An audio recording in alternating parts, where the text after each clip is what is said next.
and that's what I challenge the House to do with this amendment, Mr Chair. Mr. Chair.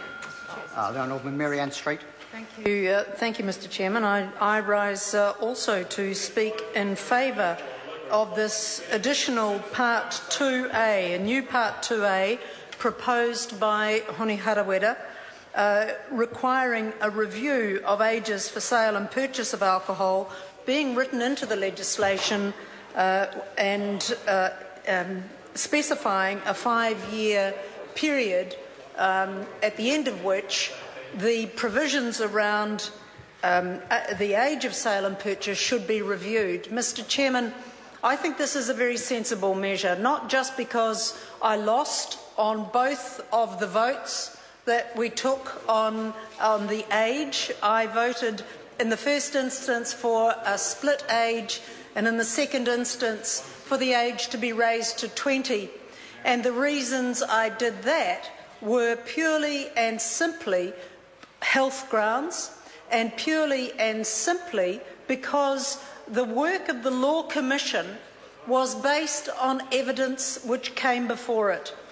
And it's on that same basis, Mr Chairman, that I would like a review of the age for sale and purchase of alcohol to be reviewed as of law, as of a specified time, this being 5 years after the commencement of this bill, of this Act, Mr Chairman.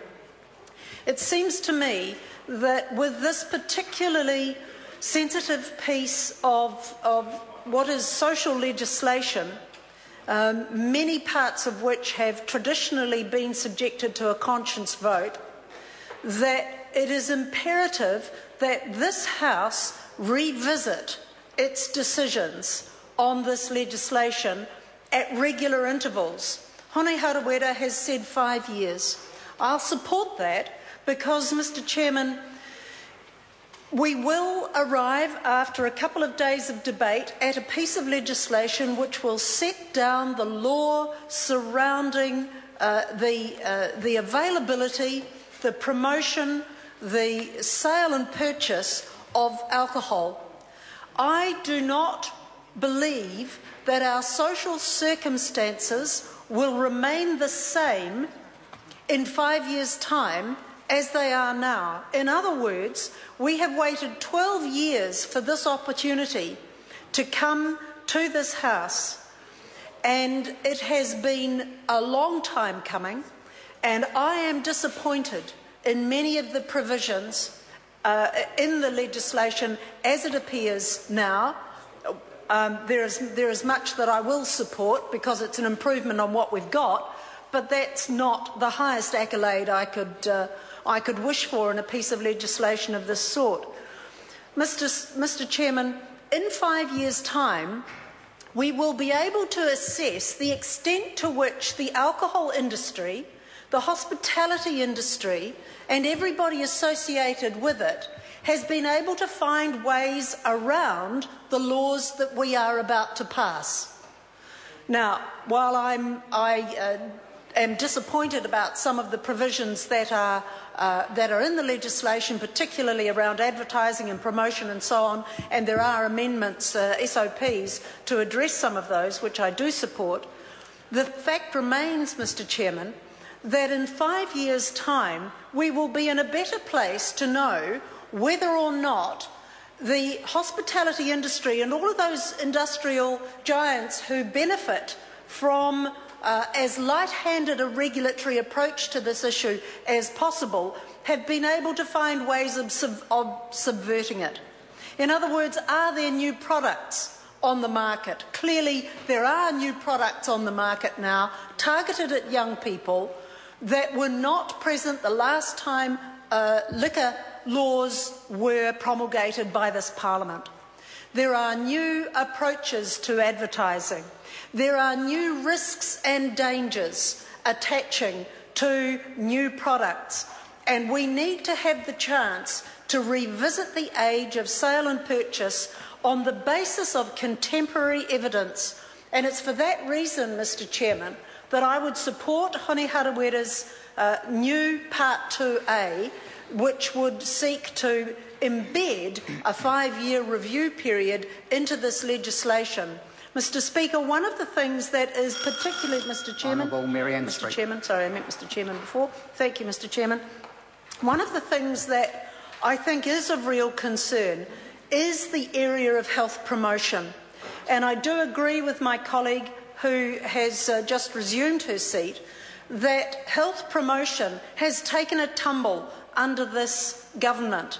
Even though a health promotion agency has recently been established, we've yet to see whether or not it is going to be strong enough to stand up to vested industry interests. And that has yet to be seen. In 5 years' time, Mr. Chairman, if we have evidence that new products are on the market which are not covered by the legislation, where if there are new ways of promoting or advertising or enticing young people into consuming alcohol and consuming it in a way that is not safe, then this Parliament ought to be given the imperative of a 5-year review period to bring the whole question of the age of purchase and sale of alcohol back to the floor of this chamber so that it can be debated again and that the contemporary evidence, including any evidence that health promotion efforts that have been undertaken have been successful, can be assessed. And so, Mr. Chairman, I'm concerned that we often talk, and there has been talk already in the debate this afternoon, that this is a once-in-a-generation opportunity to get our alcohol laws right. I remain disappointed with many aspects of this legislation, and I think Hone Harawira's amendment is a good halfway house.